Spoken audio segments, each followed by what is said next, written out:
Written in Blue by Dust and Dirt. It was yet another day of depressive misery for a lonesome old man of 75. Wife mindlessly gawking at the television and no acknowledgement of his very existence. It is said she had gone senile, and her lack of mentality restricted her to chair and television. So even with her presence, the old man was utterly alone. When this plague of sorrow most heavily rained on the old man's withering conscience, he would retreat to his sacred closet. On the back wall, painted in blue, there was backward writing that aligned perfectly with the mirror outside when the door was open. It is unknown what was truly written. It seemed to be a prayer of solace or an incantation a peaceful conscience which so often brought respite to his tarnished existence.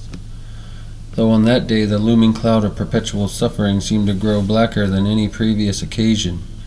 With teary eyes and empty wife muttering childishly to herself, his sacred space seemed to harbor a sardonic misery all its own. A blatant decimation of the once joy-bringing aura of this chamber has now wrought upon its master's head all the past misery from which he attempted to hide. A darkly passive evil loomed menacingly from the blue ink of those letters, presently whispering something he now understood. Why waste away miserably awaiting the coming reaper when you can stand proud and bash down the doors to death's darkly lightened halls? He perpetrated this understanding ever so deeply, gazing in sadness at the oblivion of his once intelligible duality. Toward the kitchen he now walked with new and greater purpose than any previously perceived.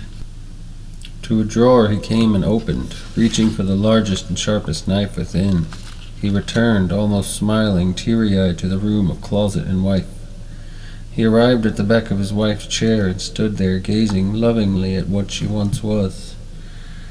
He placed his left hand around her chin and leaned her head back toward him. Kissing her aged lips with every ounce of dignity he bore, he bade her farewell as her throat was lacerated, freeing her from this empty shell.